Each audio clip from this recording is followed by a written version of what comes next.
Okay, today we take a quick look at all my aquariums. Going to let you know what I've got going on right now and what I'm going to do with them in the future.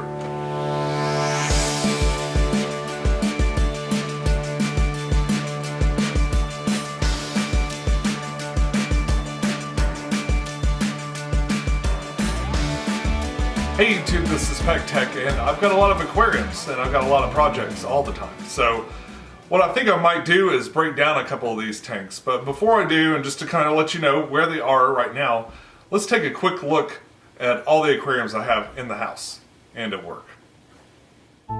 Okay, so I'm going to start with my Fluval floor at work. It's a really easy, low maintenance tank. Basically, I scrape the glass, do some water changes, and watch the plants grow. I keep it that way on purpose because there's a lot more to worry about at work than keeping up with your fish. But these guys are great company. The Fluval floor at home is also doing really well. Another low maintenance tank that I really enjoy looking at. The plants have just done tremendously well under this light, and I just gotta say it's really amazing. I have to do next to nothing for this aquarium. Water changes, scraping the glass, and feeding the fish and enjoying them are pretty much all I have to worry about here.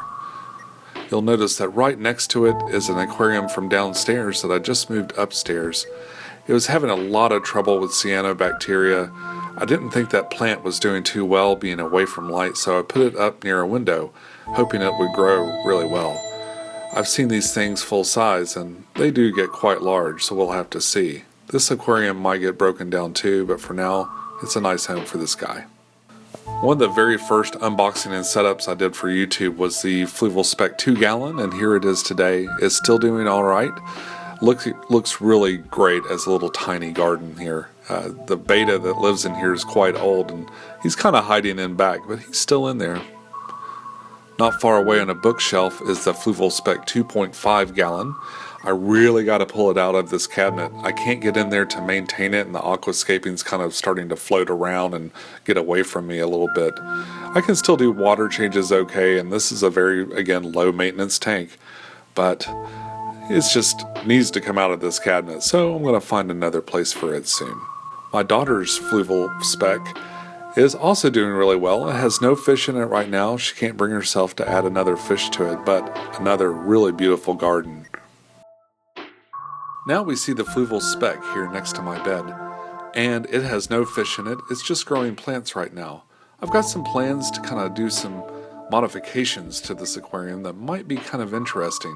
I'm going to keep that to myself for now, but all you need to know is it's growing plants for me and nothing else. And of course nearby we have the 56-gallon column. This is a really beautiful low maintenance tank. The plants grow really well under that fluorescent light. I don't have a lot of plans for this shed other than wishing it was a 75-gallon long.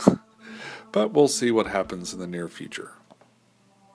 Downstairs in the living room I have the 55-gallon tank. This tank is going to be broken down, and I'm going to take some of the parts of it and make a brand new aquarium upstairs. This tank's gone on for a long time, but it's starting to kind of fall into disrepair, and I don't want to keep it up anymore. I'm just going to start over. Right next to it, we have the Fluval Edge 12-gallon, which is doing pretty good. I really enjoy this tank. I think it's pretty neat. I don't like the 6-gallon, but the 12-gallon is a lot of fun.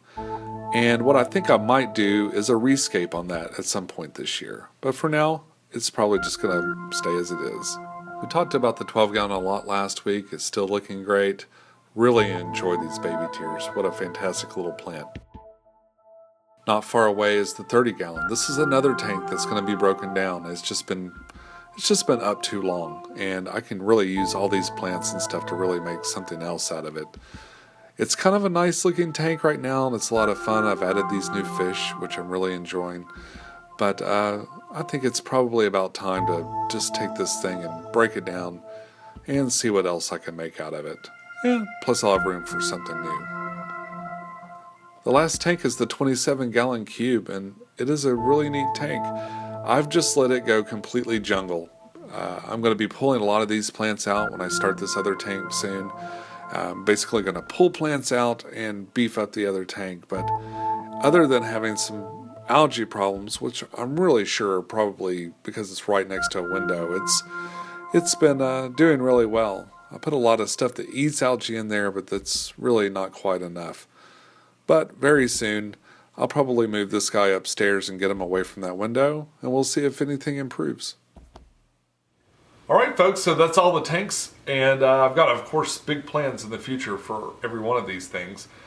And I'm going to keep you guys in the loop. What I think I'm going to do while I work on this big 55-gallon project is probably shoot a couple of really short videos. So you're going to see it over the next 2 or 3 weeks. I've got at least one species I want to talk about, a fish, and another species of plant that I'm going to talk about, and maybe a couple of other things. There's a couple of little products that I've had sitting around that I thought would make a fun video. So you're going to see that for over the next couple of weeks, and then suddenly there'll be another aquarium. And I'll have, of course, footage of all of that to show you too. All right, talk to you soon. See you next week. Follow your bliss.